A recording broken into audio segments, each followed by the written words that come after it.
In this video, we're going to talk about beating bangers, but these aren't just any bangers. These are former college tennis players who turned pickleball pro, and they're not the scrubby kind either. They've been on center court battling the best of the best. I figure if we can defeat these world-class bangers, any bangers you meet at the local park are going to be a piece of cake. But it's not going to be easy. This is Blaine's serve. It's an absolute rocket. I got aced like 3 times. So we have our work cut out for us. But I think I know how we can figure this out together. Here's our plan. We're going to come up with the answers to 3 questions. First, why are bangers winning points? Second, how are they winning those points? And third, what can we do to stop them? If we know the answers to all 3 of these questions, then we'll have all the knowledge we need to beat people that hit the ball hard over and over and over again. And if we continue losing points to them, it's gonna be because we lack skills. And that's totally okay, because we can figure out how to develop those skills to beat them in the future. So we're gonna look at the footage from a few games that we played and find these answers. And hopefully by the end of the video, we'll know everything we need to know to beat these players. So the other day, I had the opportunity to play rec with 3 of my buddies who also happen to play high-level college tennis and are touring pros and are incredible singles players. There's Blaine, who just graduated from UCLA. Then there's Naveen, who's the most accomplished of us all so far. He's ranked 23 in the PPA for singles, and he played at Cal Poly.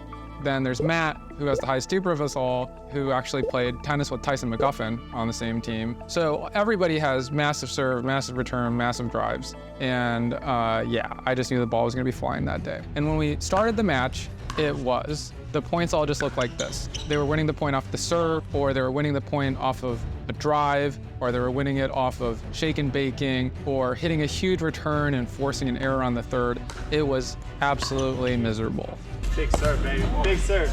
Okay, so what's happening here? Why are they winning the points? Well, the obvious answer is that either we're missing or we're popping it up and they're able to put away the next ball. But we have to go a level deeper to understand how they're actually getting away with this. The 2 balls that we've mapped up so far are the shot that they're hitting really hard at us and our reply, which is either a miss or a pop-up. But in order to better understand the full picture, we have to understand the setup shot, the shot that precedes the shot that they're able to hit hard. So we've got 3 shots in total: the setup, the shot that they're banging, and then our reply. If we go through all of the points and we map out each of these shots, maybe we'll get a better picture of what's going on. Okay, so here's the first point. Let's watch it. So what's happening here is I had a decent serve, but Blaine hits a big, deep return, and I just missed the third. This is one of the most underrated sources of offense, a big, deep return. It's really hard to get a good drive or drop in off of a deep, penetrating shot. Now let's move on to point 2.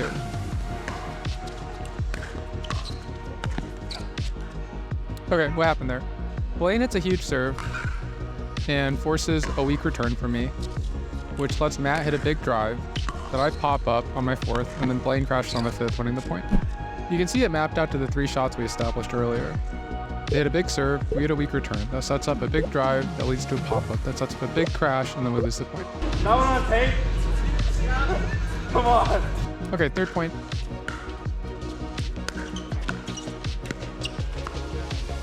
So what happens there is they get set up for a big drive again, and Naveen misses the 4th. But a big part of the reason he misses it is because he feels a lot of pressure to hit a really good 4th, because we know that they can crash off of a pop-up or a weaker 4th. Here are 3 more points. We're not going to do the full analysis, but what do you notice? In the next section, we're going to put this all into a framework we can use to figure out how to deal with opponents that are winning points against you by using pace. Okay, so after analyzing all these points, what we see is that Blaine and Matt were earning free points from their pace. On serves, big deep serves would lead to weak returns, which would lead to easy setup for big drives, which would lead to missed 4ths or pop it up 4ths, which can be finished on their 5ths. And then weaker serves could be hit for a big return, earning them a weak or missed 3rd shot. I've put this all into a table to track this, and we're gonna keep referencing back to this throughout the video.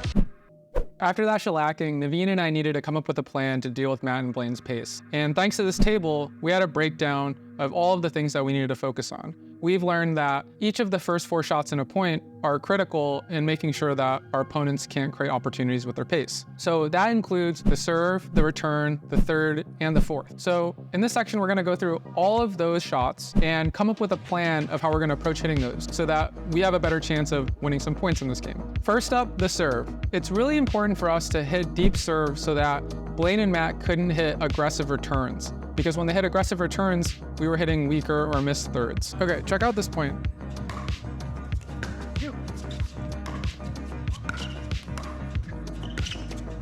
And we're in the kitchen. Look how deep this serve is.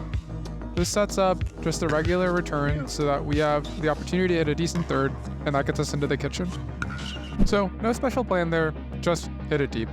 Next up was the return, which we knew was really important because we were actually missing a lot of returns in the first game. And the one thing that you can do always is take a bunch of steps back to give yourself more time to track the ball. What we were getting surprised by was the pace and depth of the returns. So if you move way back, you have more time to track the ball and eventually hit a better return. And because of the way that the pickleball court is, you run basically 0 risk of hitting aced out wide. So you don't need to be able to cut off those angles. You almost always have time to get there. Let's watch this example.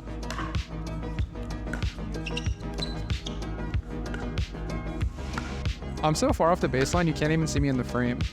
And even though Matt's serve is really great, I'm able to hit my return really deep and get up to the kitchen, and also force Blaine to hit a third shot drop instead of a drive.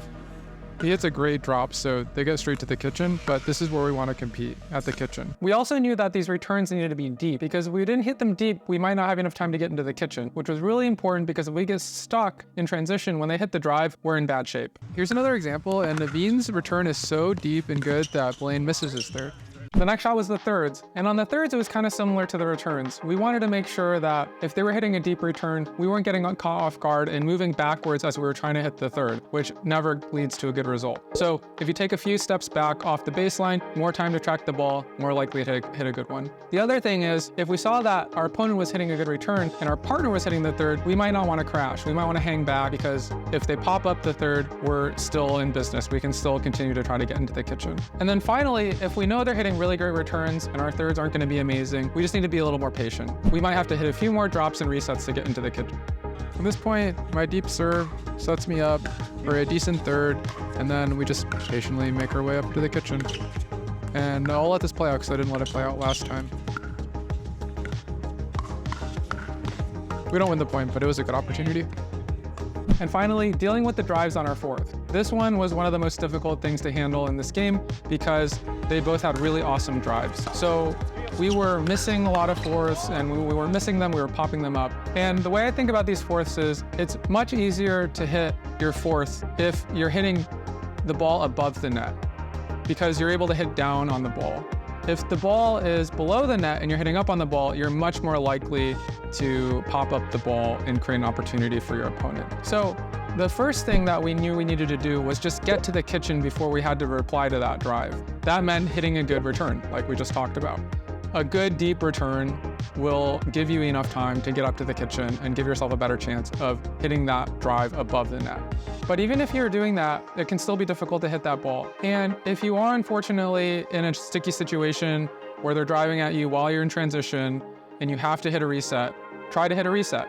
Take some pace off of that thing and try to just drop it into the kitchen.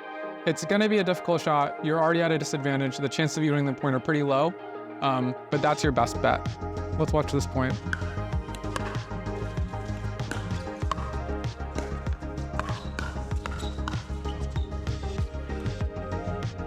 So you can see I'm setting up to hit a nice deep return.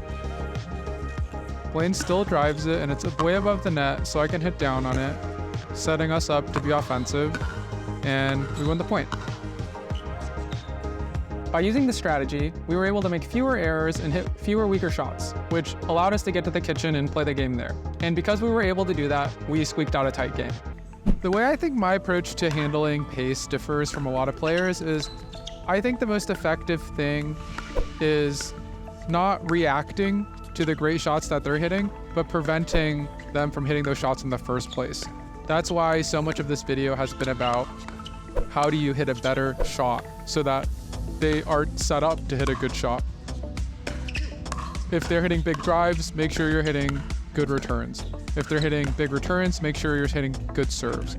If they're crashing off of your fourths, then do what you can to get up to the kitchen faster so you have a better chance to hit down on the ball, or if you're in a bad position, reset that ball.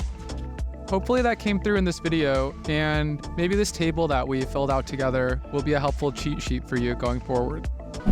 Now you might be watching this and thinking, okay, that's all good to know, but I don't trust myself to hit a good deep serve. I don't trust myself to hit that good deep return. Even if the ball's above the net and they're blasting a drive at me, I have a hard time hitting down on that ball. At that point, it's not a knowledge issue anymore. You know what you're supposed to do, it's just a matter of doing it. And to develop those skills, you need to drill. So I made a video about drilling. You can watch it if you're interested. There are a lot of great videos on drilling on YouTube from other creators as well. Go out and drill with somebody who hits the ball really hard, and over time, you'll develop those skills. Now, the story doesn't have a completely happy ending. In the last game of the day, Blaine went on this completely insane run where he just decided to hit the ball even harder, and it totally worked. They just won point after point after point after point, eventually winning that game. As they say, everybody has a plan until they get punched in the face. And in that game, we got punched in the face. So while these tips should help you plan to deal with bangers better, they're not always gonna work. This is a difficult challenge at every level of pickleball. Good luck out there, and thanks for watching. If you enjoyed this video, subscribe to my channel. It helps other great players like yourself find my stuff. And if you have any questions, or if you want to see a video on a different topic, leave a comment.